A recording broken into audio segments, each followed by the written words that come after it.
At least he tells people he's a socialist. I mean, Obama and Hillary, they're taking us towards socialism, they just won't say it. Can you believe in 2015, we've got an honest to goodness socialist running for president of the United States? That's where we are, folks. You can't make that up. That's not even a punchline. That's not an insult. He really calls himself a socialist. You know, this president's done a lot of damage to our country. Our debt is over $18 trillion. We got a foreign policy. We don't stand with Israel anymore. We're not stopping Iran from becoming a nuclear power. The EPA is threatening our economy. Obamacare is putting bureaucrats between doctors and their patients. And yet so much of this can be reversed with a conservative in the White House. Maybe the most dangerous thing this president is doing is changing the very definition of America. What do I mean by that? I'm talking about the definition of the American dream. I want to tell you a bit about my personal story and about some of the issues that are important to me. I'll start with why the American dream is so important to me. This president, he talks about division. He talks about redistribution. He tries to divide us by race, by gender, by geography, by income. Now, the American dream that he talks about is different than the American dream my parents taught me, and I suspect different from the American dream your parents taught you. My dad, he has lived the American dream. 1 of 9 kids. Grew up in a house without electricity, without running water. First and only one in the family to get past the 5th grade. I know because we heard these stories every single day growing up. Good luck trying to get an allowance out of a dad like that, by the way. But here's the amazing thing about my parents' story. Over 40 years ago, the first time my parents ever got on a plane, they got on a plane from halfway across the world. And they came to Baton Rouge, Louisiana. They were coming to an idea as much as they were coming to a place. They were coming to the idea of the American dream. They were coming to search for freedom and opportunity. And by the way, they came legally when they came. I know you're not supposed to say this, but I'll say it anyway. Folks that want to come to our country, I think they should come legally. I think they should learn English. I think they should adopt our values.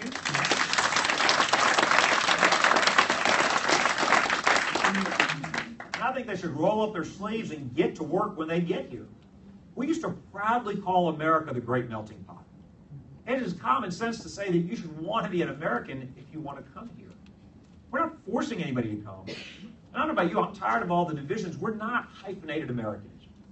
We're not African Americans or Indian Americans or rich Americans or poor Americans. We're all Americans. We should be proud to say that. The other thing you're not supposed to say, but it just makes sense, you shouldn't use the freedoms we give you to undermine freedoms for other people. Well, my parents, they came here. And I tried to tell my kids there was no internet, there was no Google. They couldn't go online and search America or search Baton Rouge. They hadn't even met somebody who'd been to Baton Rouge that could go back and tell them what it was like. What are the weather like? What's the food like? What are the people like? And they came anyway. My mom was pregnant with me, and she got here and she enrolled at LSU. My dad, he came to work. He didn't come to become dependent on a government program. Didn't know anybody. They're in married student housing. He's running out of money. So he starts calling company after company out of the yellow pages. And I don't know how many days, I don't know how many weeks this took, but eventually he wears down a guy from a railroad company. The guy didn't even meet him. Says, you can start Monday morning. And I love what my dad tells his new boss. I hadn't even met the guy yet. He says, well, that's great. He says, now look, I don't have a car. I don't have a driver's license. You're going to have to pick me up on the way to work Monday morning. It's like one of the 10 worst of our country. As your commander-in-chief, I'll get 4 things done. Number 1, we will repeal and replace all of Obamacare with a patient-centered healthcare system that actually lowers costs. Secondly, we will secure our border. We're not going to talk about it, not as part of a comprehensive plan, but we're actually going to just get it done. Third, we're going to grow our private sector economy. We're going to do it by shrinking the federal budget, balancing the budget, reining in the EPA, lowering and flattening the tax code. Fourth, we're going to invest in our military so that our enemies fear and respect us and our friends trust us. We will stand with Israel. We will not allow Iran to become a nuclear power. We will hunt down and kill these terrorists. We will not allow China's ascension to threaten us, our interests, or our allies. Now, I'm asking people to believe again in America. When I was young, my dad taught me that Americans could do anything. I believed him then, and I believe him now. And I think in your heart, you believe that as well. I think we are tired and frustrated these last 7 years, but we want to have our faith restored again. I'm telling people, don't just join a campaign, join a cause. Let's fight to get our country back. You know, our 40th president reminded us, described our country as a shining city on the hill. But he also told us this. He said that it was not inevitable. He said that every generation has to choose for itself to renew these principles of freedom. He said previous generations had spilled blood and great treasure to give us the freedoms we enjoy today. I think this is our moment of choosing. I think our children will look back on this moment in our country's history and either say, thank God my parents made the sacrifices so that we can be blessed enough to live in the greatest country in the history of the world. Or they'll wonder, why didn't we change direction while we still had a chance, while we still had time? Our country's best days are ahead of us. But it is up to us. It's not optional. In 2016, we must beat Hillary. We must win this election. We must get America back on the right path. God bless y'all. Thank y'all very, very much for coming out today.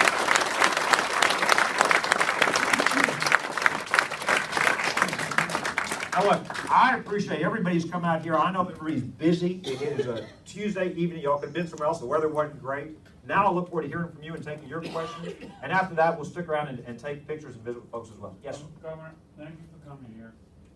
How did we get ourselves in a position where anarchy is running amok in the form of sanctuary cities? How can they say to the federal government, we are not going to do this? That's a great question. The question was sanctuary cities. San Francisco.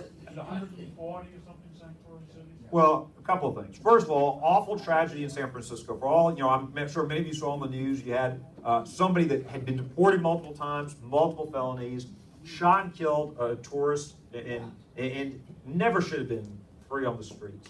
So a couple of things.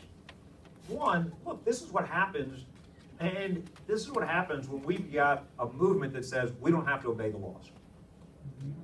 Now look, the president, you've got two branches of government that are doing this. It is the president, but it's also the Supreme Court. Look, I tell you as governor, I don't always like the laws in my state, but I don't have a choice. If the president doesn't like the laws, he should change the laws. So the president's got these unconstitutional executive orders saying, oh, we're going to grant amnesty, we're not going to enforce the laws. Then you've got the Supreme Court. You've got John Roberts not once but twice rewriting the law. You know, the first time, the plaintiffs and the defendants said the individual mandate's not a tax. So both sides agree on something. The Chief Justice, so desperate to save the law from itself, says, lo and behold, it's a tax. So both sides agree on this, and he rewrites the law to save it, not once but twice. So the second time, like in Scalia's words, apparently words no longer have meanings. So in Scalia's words, apparently state, federal, it's all the same. What difference does it make? So you go back to this whole issue of immigration, amnesty. Look, this is why we've got to secure our border. That includes building a wall, that includes technology, that includes border patrol agents. I want to share with you my story. So I actually went to the border. The federal government sent over 1,000 kids into Louisiana. These were these unaccompanied minors that had come over. They didn't tell us they were coming. They didn't tell us where they were putting them. We found out about them as they started showing up for school and other services. They ended up in our state, and nobody warned us. And it took a long time. We wrote to the president, we wrote to the federal government saying, who are they? Where are they? Where are you putting them? How many are they? Who are they staying with? Have you vetted the people they're staying? Tell us something about these kids. In a hurricane, who's responsible for them? Do they need shelter? Just tell us something about these kids. So I wanted to go and see at the height of the border crossings and right after it started beginning to slow down. I went to the Rio Grande. Went there by boat, went there in a helicopter, went there by car. Saw 3 different groups of people coming across. Nobody was sneaking across. I don't know, maybe in your mind, maybe in my mind, I had this picture in my mind of what it would be like. I thought they'd be furtive, I thought they would be at night, I thought they'd be kind of hiding. Yeah, some stealth. But instead, look, there's one group that just waded across. Another group floated across. The third group really got me. So we were in a boat looking up at them. We're in a law enforcement boat, clearly marked. We're not invisible.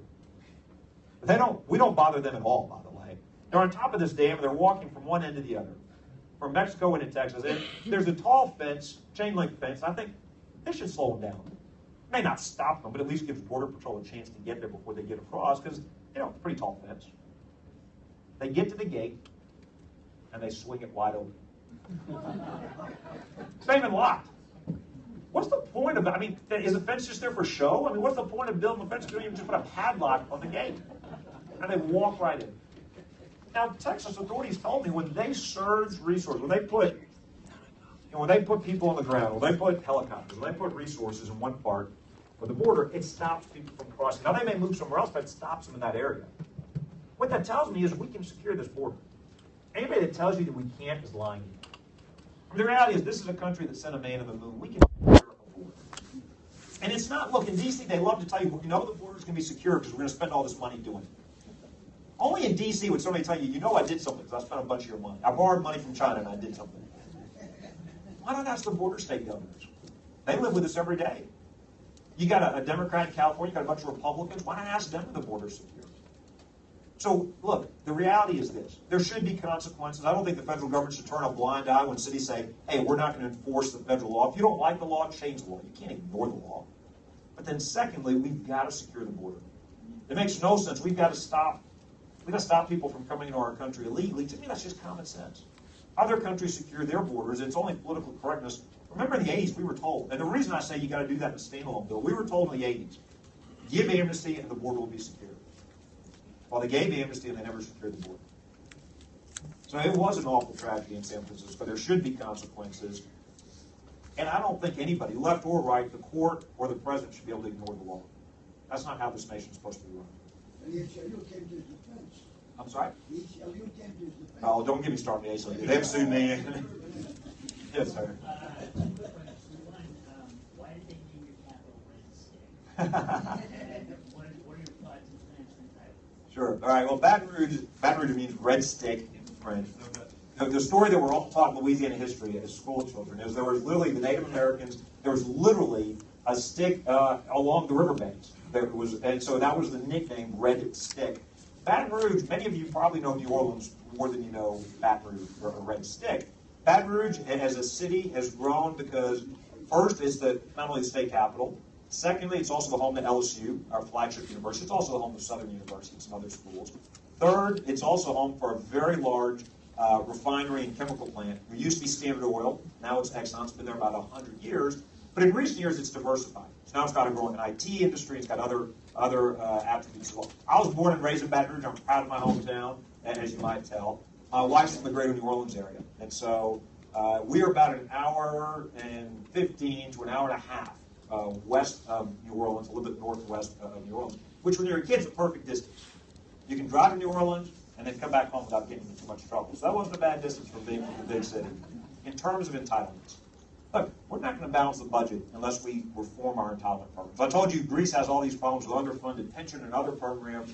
We talk about $18 trillion of debt. That's not really the true size of the problem we face. If you look at our unfunded liabilities, they're much larger than that. So, for example, in Medicare, I think we need to put premium support. We need to introduce premium support in the Medicare program. I was the executive director on the National Bipartisan Commission on the Future of Medicare in the 90s. This was the first group that had studied and suggested putting premium support in Medicare. What that would do basically is allow choice and competition to lower costs for taxpayers and for beneficiaries. But make no mistake about it, if we don't do anything, and when you do this, things like if you suggest changes, the far left will tell you, oh, look, you're just, they'll run all kinds of horrific ads against you. But if we do nothing, these programs will go broke. And the people in D.C. know it. They're a bunch of math deniers. What do you think about it? They all know that the programs aren't sustainable the way they are today. And back then, now I want you to think of this was the 90s. Bill Clinton was president. Senate Democrats, Senate Republicans, and House Republicans all on this commission were all in favor of it. Not all of them, but all the House and Senate Republicans and some of the Senate Democrats. Now, the White House also had members on this commission. 2 out of their 4 were negotiating with us and seemed close to endorsing premium support. This is how far things have changed. The DLC, a Democratic group, endorsed this. The Mayo Clinic endorsed this. The Wall Street Journal endorsed it. A lot of mainstream groups endorsed this. Now, at the last minute, the Clinton White House appointees changed direction and said they didn't want to endorse it. There's a lot of speculation. I don't know why they did that. The Wall Street Journal speculated because it was because of the Monica Lewinsky scandal that the House Democrats went to the president and said, we're going to stand by you, but you can't undermine us. I don't know if that happened or not. I do know one of those appointees regretted it shortly after, testified to Congress that he regretted not supporting it. Think how much further ahead, in the 90s, under a Democratic president and a Republican Congress, we have reformed Medicare. You think about welfare reform, this would have been the natural next step. The earlier we do this, the more gradual the changes can be. You can grandfather people in, you can start making, some people you can make changes gradually. The longer we wait, the harder it's going to be. But look, we're not going to balance our budget unless we address entitlement. And that's why one of the reasons I'm so upset about Obamacare, we're creating new entitlement programs, we can't afford the ones we've got. How does that make sense? When you're in a big hole, stop digging. And Medicaid, I suggest that we do what are called global accounts and give states more flexibility with accountability. So in Oregon, they had a great case study. After 2 years after the Medicaid expansion, Harvard did a study. They found no improvements, no measurable improvements in physical health. Medicaid is an outdated program, an inefficient program. It was never designed for able-bodied adults, which is what it's being used for today in the Obamacare expansion. We didn't do the expansion in Louisiana. When we looked at it, for every person that's uninsured that we would have covered, we would kick more than one person out of private insurance. How in the world does it make sense to take over 200,000 people out of private insurance and make them dependent on a government program? We're going to have more people in the cart than pulling the cart. That's just not sustainable. We've got to change. We've got to encourage a culture of independence. This administration encourages a culture of dependence. Fundamentally, that's what's got to change. But if we want these programs to be there for our kids, if we want to balance our budget, if we want to grow the economy, we've got to shrink what the federal government does in other areas, but we also have to reform our entitlement programs. Yes, sir. It's a little bit of a two-part question. I'm sorry, it might be a little bit of a curveball too, because I don't hear a lot of people talking about it. But I've been working for the last 20 years in Puerto Rico, and it was actually 8 years ago about now I actually brought up, Puerto Rico government had shut down about 8 years ago. I brought it up to a presidential candidate who had no idea that it had that week. So I guess my two-part question is, what are your thoughts about what to do about Puerto Rico, which quite frankly is a disaster and even far worse than Greece? And the second part is, I've been working down there for 20 years because I'm in the pharmaceutical industry. And Puerto Rico has lost 50% of its pharmaceutical manufacturing to India, mostly because of the FDA's regulations that they put on the companies here. And even though they're on the same regulations are on companies in India, it was once told to me jokingly by an FDA agent, and actually funny enough, it was in Louisiana at a trade show. He said, yeah, it's going to take us about 7 years to inspect every plant over there, where they'll visit a company in the United States maybe 5-6 times a year. So your thoughts on both of those, Puerto Rico and... Sure. First of all, in terms of Puerto Rico. So you may have seen that recently Hillary Clinton came out and she said she was in favor of changing the law to allow them to declare bankruptcy. Well, that doesn't surprise me. Look, she's already said, I mean, she's basically said, she hasn't said this, but her actions, she wants to take us towards socialism. Make no mistake. The next step will be a U.S. taxpayer-funded bailout. That's what she wants. What I don't understand is Jeb Bush recently came out saying he wanted to allow them to declare bankruptcy. I hope he'll reconsider his position. The U.S. taxpayers should not be liable for this.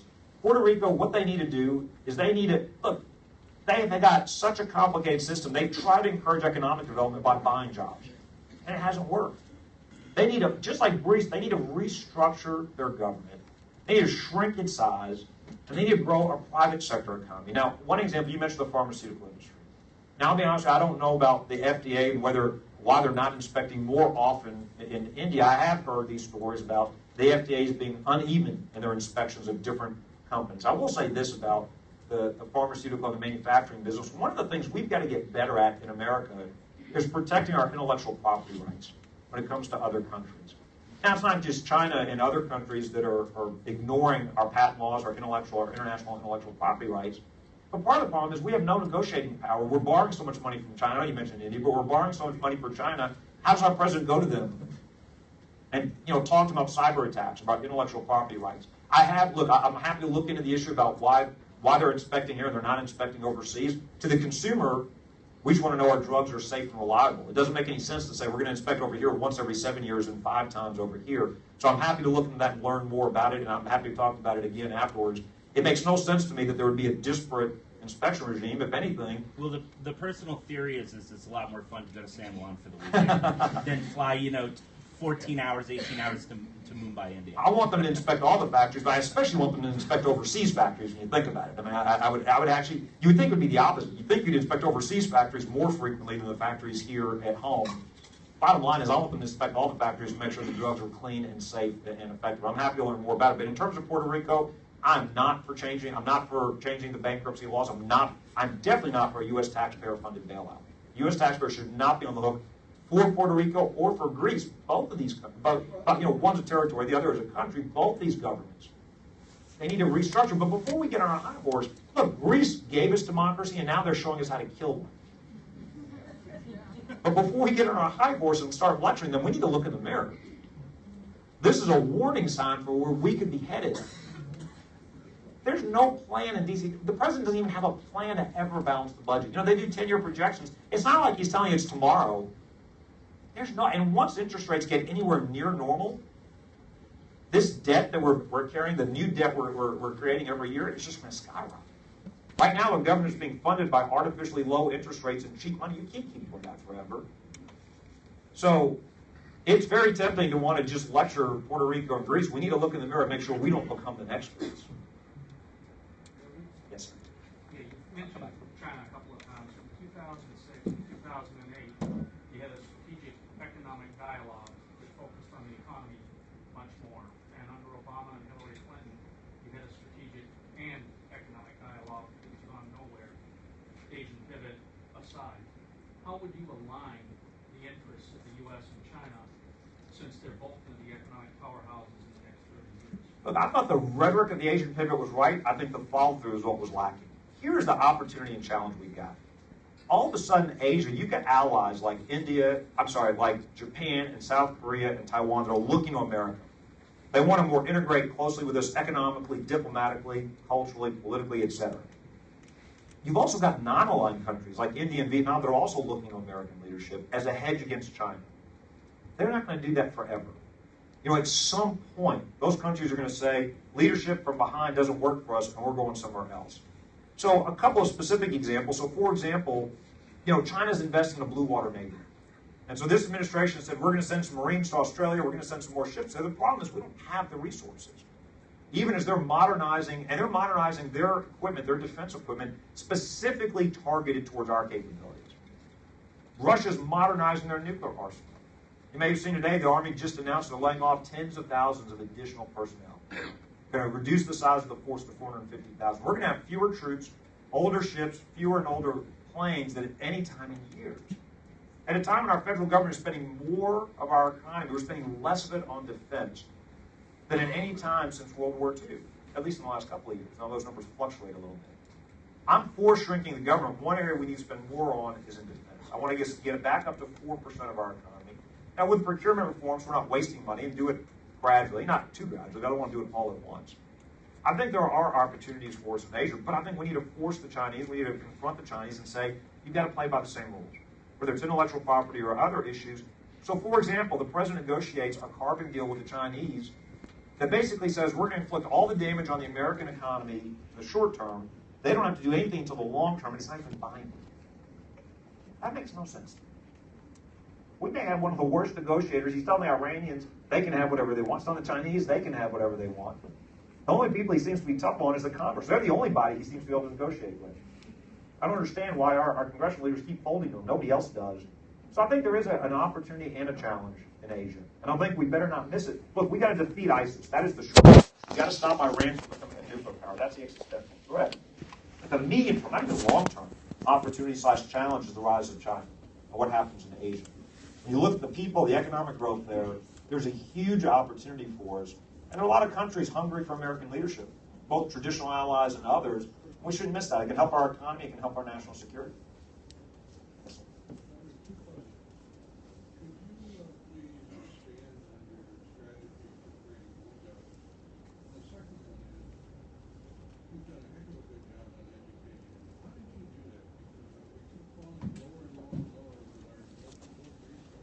Thank you for both questions. The first was on the economy, the second on education. So on the economy, We have the highest tax rates in the developed world. We need a lower, flatter tax code with fewer of these carve-outs for special interests, and both parties are guilty of that. If you have a lobbyist, if you have a special interest group, you can get your carve-out. The last time we had successful tax reform, I believe, was under President Reagan. It was bipartisan in the late 80s and helped produce great economic growth. I don't mean tax reform as an excuse to raise taxes. I'm saying a lower, flatter tax code, lower, flatter rates. And second, we've got to rein in the regulatory bodies. Any regulation, I think, should have an independent cost-benefit analysis. Any regulation costing over $100 million should go for an up or down vote in Congress. So you had this recent ruling by the Supreme Court that stopped at least the EPA temporarily from doing a ruling that could cost our economy billions. The bad thing is the EPA can do their own analysis. They'll come back and justify the regulation, and we won't be any better off. Third, we need to shrink the size of the government. That means less spending. In the Federal Department of Education, they spend billions on teacher quality programs with no proof it's improving teacher quality. Get rid of that spending or block grant it to the states. Title I dollars, block grant it to the states or make them portable and divisible and follow the child. You look at so many of the things the Federal Department of Education does, it should be focused on deregulation, it should be focused on transparency, it should be focused on true civil rights protections. I'd love to see Congress actually pass laws saying these are the enumerated rights and obligations and duties of the agencies. They shouldn't be doing anything beyond that. What happens is they pass generic laws and then the bureaucrats fill in the details and expand their power and create rules, and they think we're going to be here longer than you elected leaders, so we're just going to wait you out. Then a Republican president gets appointed, he sends folks over to those agencies, and instead of bringing the conservatives' limited government philosophy, they go captive to the agencies. And they start lobbying the White House and the OMB for more funding, more power for their agencies, instead of shrinking those agencies. Fourth, I think we need to embrace the energy revolution. We can bring good-paying manufacturing jobs back to this country. In my state, we've got $60 billion, 90,000 jobs coming into our state, not back, coming into our state, in industries like steel and fertilizer and petrochemical. These are good-paying jobs. $50,000, $60,000, $70,000 a year jobs with benefits, jobs that many of them don't require four-year college degrees, but they do require technical training. I think affordable energy, BCG and other groups have shown studies going back to China where we can reduce our gap between manufacturing costs with China and other countries. And we can have good-paying manufacturing jobs back in our economy. These are some of the things we need to do, but it brings me to education, your second question, because we have to have a skilled workforce. 70% of the companies that want to move or expand to Louisiana tell me one of their two concerns. Top two concerns is finding a skilled worker. We're in the bottom 5 or so in terms of local and state tax rates in my state. Got a friendly regulatory environment. Businesses want to come, but they have to find a skilled worker. So you asked how we did it. What we did, we started off with a basic fundamental philosophy that the dollar should follow the child. And what does that mean? That means we trust parents to make the best decisions for their kids.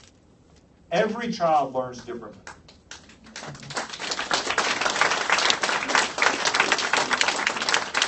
Some kids will learn better in private schools. Some kids will learn better in public schools. Some kids will be better in charter schools, dual enrollment programs, online programs, homeschooling. Every child learns differently. Instead of a one-size-fits-all approach, we said, let the moms and dads decide. And so in New Orleans, nearly 100% of our kids are in charter schools.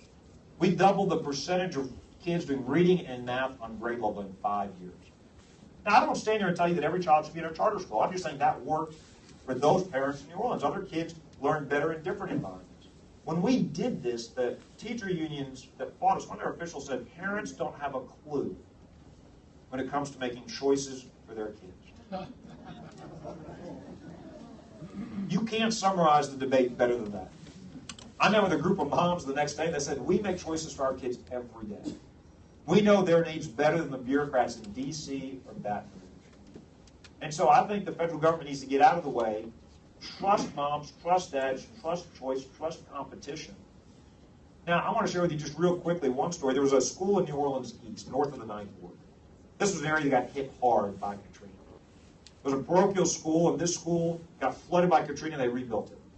Part of it got burned down, they rebuilt it again. I was there because we do a statewide scholarship program, and a bunch of kids were there on our scholarships. I wanted to go and meet some of the kids, and there was a mom that came to see me with her daughter, and she told me her story. She said her mom had been a single teenage mom on welfare when she got pregnant.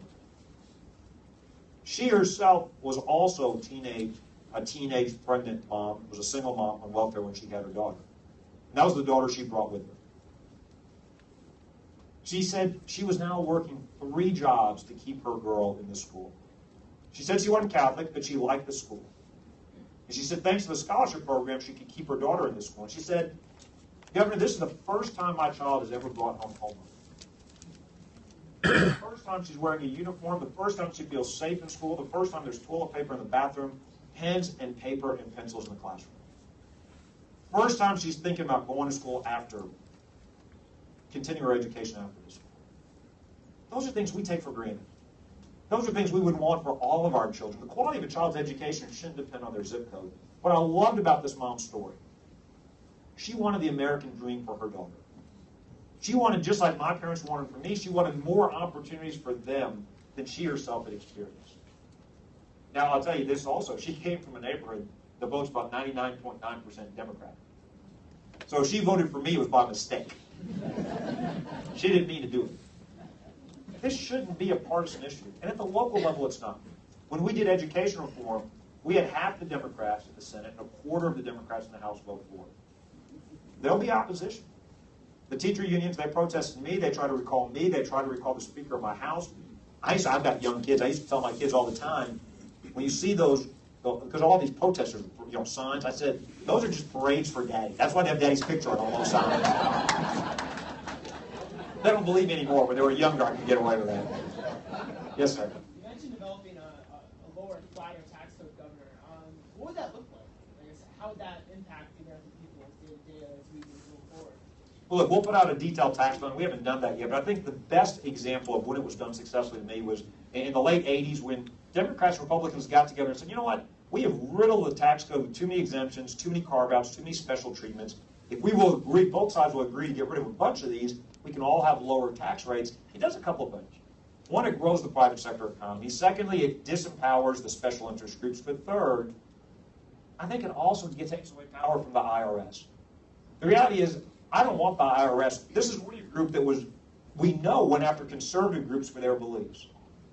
I don't want this group to have the discretion to decide whether you or I get a tax break.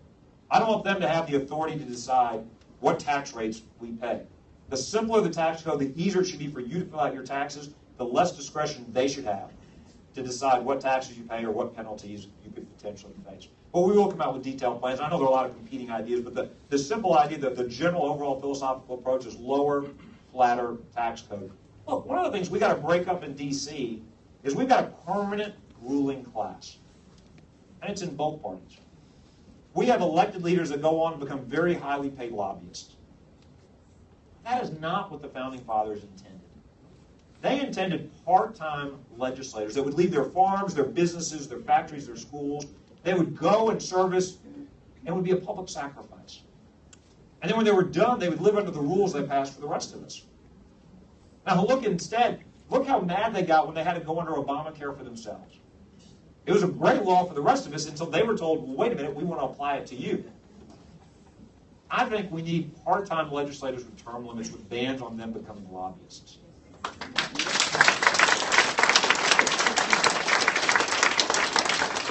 I would do one other thing. We pay our legislators in Louisiana a per diem. I'd like to pay members of Congress a per diem, but pay them for every day they stay outside of D.C. rather than every day they go to D.C. Yes, sir. Governor, we've heard a lot about immigration the last couple of days. Sure. Because of another individual. But anyway, and I don't want to say I'm anti-immigration. I'm pro-legal immigration. A big problem we have is when we have people who come here illegally and they have children, that makes it very difficult to take any actions against them because of the current interpretation of the 14th Amendment. When that amendment was passed, it was specifically designed to exclude children of diplomats and aliens, and the term they used at that time was members of the civilized tribes, in other words, Native Americans. The 14th Amendment was not intended to apply to those people. Supreme Court rulings in the 70s and 80s have kind of extended birthright citizenship to offspring of people who are here illegally, which creates a huge problem in enforcing immigration law. I mean, half the people who are here illegally didn't come here across the border. They came here on airplanes and just overstayed their visa, and then they're here essentially forever because of the way we currently interpret birthright citizenship.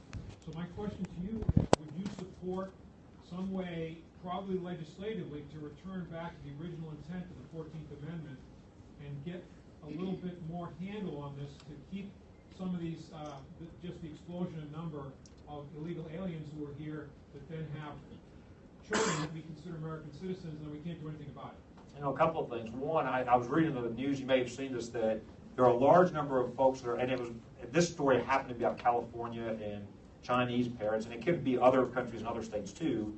They were purposely coming here, and they had a name for it, coming here to have their babies, getting them to be sick, and then going back. It was kind of like an insurance policy that, you know, they'd have that passport. And it was amazing, the numbers and the trends.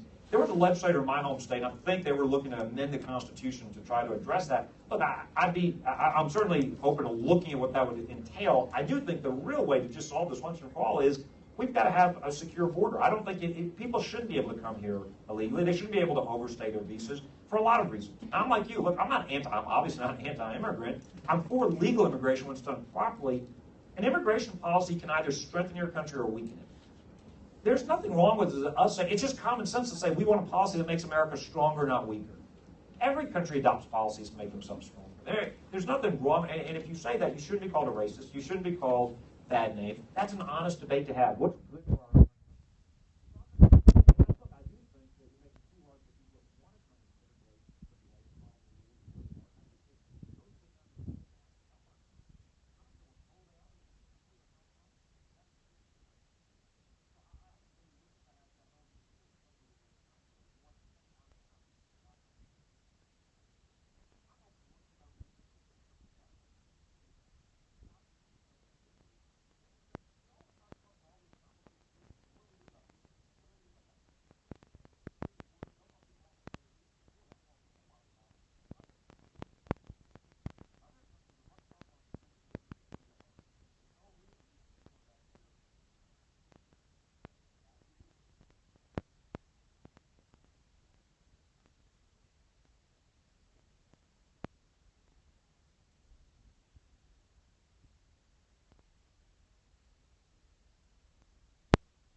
you know, they have Marines covering Benghazi and all those kind of things. So tell me how you respond to people that would have concerns about your lack of military experience. Sure. So three things. One, I've got deep respect. I haven't served in the military. I do want to thank those that have served. I think that is an incredible sacrifice, and we just celebrated our nation's birthday this weekend. And the reason we're free is there are men and women in uniform who run towards danger, not away from it, so we can be safe. As a commander-in-chief, I would honor that service in a couple of specific ways. Number one, I would never send anybody's child or loved one. I would never send anybody into harm's way unless we gave them every opportunity and resource and support they needed to be successful. So right now, for example, I think the cuts in the military are hurting training and hurting troop force strength and not providing. We have the finest military in the world, but we're not giving them the training, the equipment, and the support they need to be successful. You mentioned Benghazi. You know, look at that. This administration first blamed a YouTube video, and then the secretary got so mad when asked about it by the Senate, she said, "What difference does it make? What difference does it make?" And now you've got a congressional committee looking at her emails. First of all, the State Department just released some additional emails, but they only have the ones she chose to give them, that she didn't delete herself. And secondly, nobody's talking about the fact about the national security implications of her having these emails on another separate server in her home. Here's the irony. If we want to know what were in those emails, we might have to ask the Chinese hackers. They probably are going to have them. We're the last superpower that sees these emails. The Chinese and the Russians will have them before we do. But the other thing I would say in terms of keeping our commitment to the military, in addition to increasing the support and funding, and you're right, we should never leave. How in the world can you ask the next man or woman to sign up to volunteer if we're not keeping our commitments to the ones that came before them? And that's not only not leaving them behind, but it's also taking care of them when they come home. So we have this scandal on the VA. Congress responded to that by creating a temporary program called Shorts, based on Shorts. Well, I've got a couple of questions. One, Why did more people lose their jobs? Why aren't more, you look at all these scandals in the VA and the IRS, Fast and Furious, the Department of Justice. Why aren't there people losing their jobs, losing their pensions? Why aren't there people going to jail over these scandals?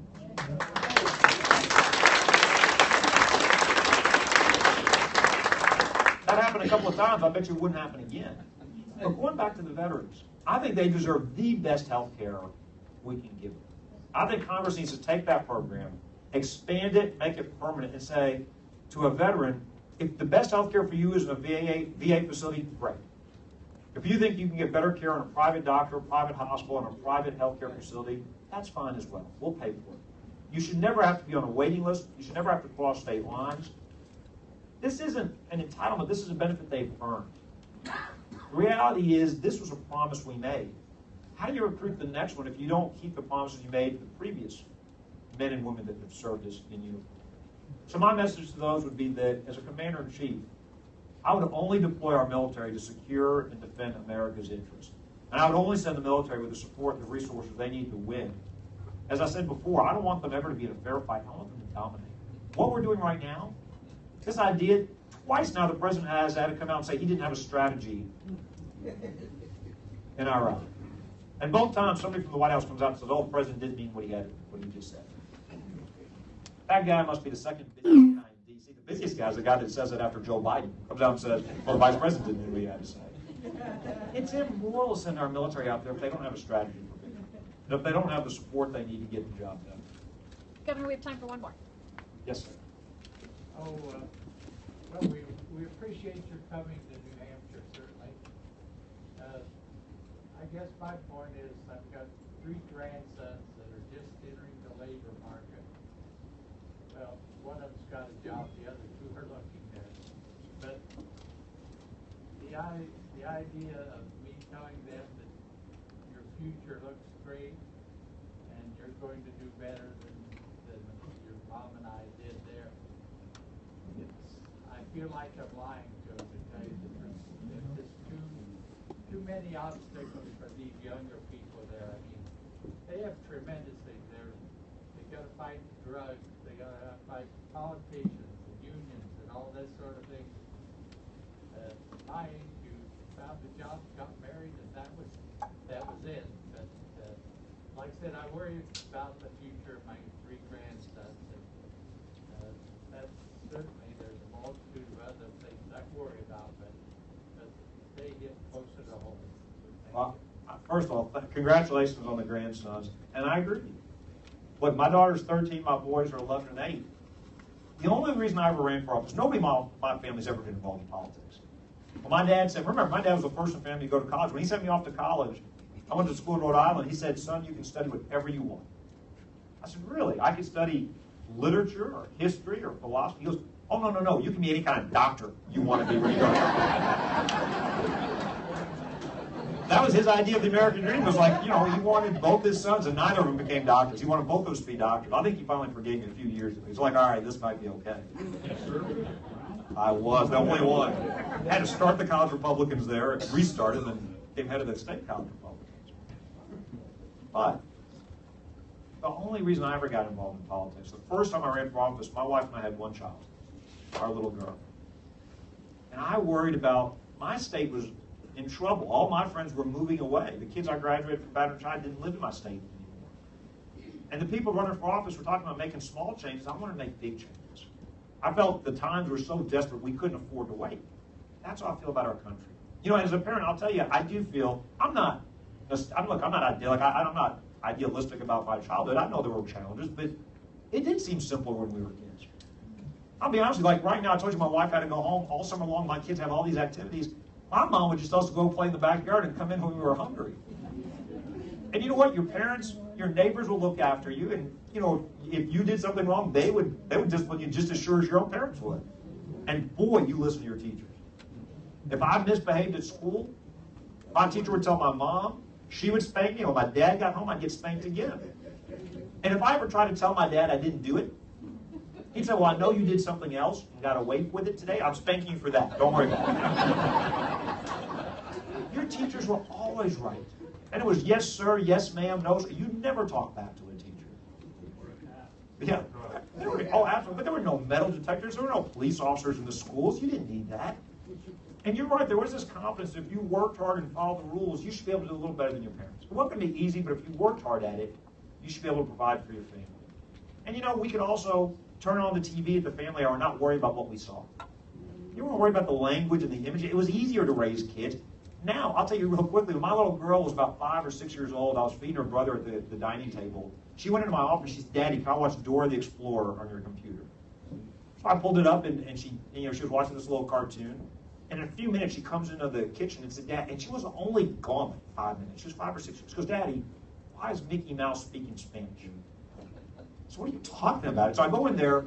She had gotten bored with Dora, had known how to Google Mickey Mouse, had gone to YouTube, launched a video. And the problem is, you have no idea if that's really a Disney video. Who knows what's on there? And unfortunately, she clicked on a G-rated site, but it taught me I better know exactly what she's doing online. You can't just let them go play. You got to know what they're doing. You got to know who they're talking to. It is tougher to raise kids today, but I think it's almost un-American for the American people to have to worry that their kids are going to do worse than they do. Every generation has believed it is our solemn responsibility to leave more opportunities than we inherit. But survey after survey show the American people share your anxieties. You're not alone. More and more parents and grandparents are worried, are my kids going to be able to have what I had? Look, we don't want ridiculous things for them. We want them to be able to work hard, feed their families, send their kids to school. If they work hard all year, they should be able to take a vacation. They should be able to pay for their kids' health care without going broke. These are just basic things you think that if people work hard, they should be able to accomplish it in our country. That's the American dream. And that's why I think this election is so important, because I don't want you to have to worry. I don't want to worry about my kids when they get older. I don't want my kids living on my couch forever, by the way, either. I'm looking forward. I love my kids. I'm not wanting to be an empty nester tomorrow, but I'd like a few minutes being an empty nester. I wouldn't mind them at some point, when they're older, being able to live on their own. And there's some days I would like that day to come sooner than when they're fighting. There's some days you think, well, and I say that jokingly. My wife, if she was here, she'd be mad. Because she says, you're going to miss them, and I will miss them when they go off to school. I'm not looking forward to that day. But that's why I think this election is so important. We've got to recapture that optimism, that hope, that confidence. We can't have all these people dropping out of the workforce. We can't have stagnant wages. We can't have healthcare getting more and more expensive. We can't have the government taking care of more and more and more people and just kicking the can down the road. I'll close with this observation. I think that was a great question to close on, because we've talked a lot about the problems in our country. But let me say this. In my bones, I'm an optimist. And I do believe things are going to get better. Look, I wouldn't be running for president if I didn't think things would get better. I do think our best days are still ahead of us. I still think this is the greatest country in the history of the world. Churchill said, democracy was the worst form of government except all the alternatives. I think that's true about America. Every complaint I've got, I still wouldn't trade places with anybody in any other country. This is still the greatest country. And here's the final thing. We get to hire and fire our government. The reality is, now it is up to us. As frustrated and angry as we are with the politicians in D.C., it is time for us to take our country back. It is time for us to take power out of D.C. It is time for us to say enough is enough. This country, your grandsons, they are worth fighting for. I'm asking people to believe again. I'm asking you to join a cause. You can go to bobbyjindal.com to learn more, but know this. This is a campaign where we're going to be saying and doing things you're not supposed to be able to say and do. This is not about incremental change. This is not about rearranging the chairs on the decks of the Titanic. This is about rescuing our country. And with your help, we can get it done. I want to thank you for coming out. I want to thank the great people of New Hampshire for your hospitality. I'm going to stick around and visit with folks for as long as you want to. God bless y'all. Thank y'all very, very much.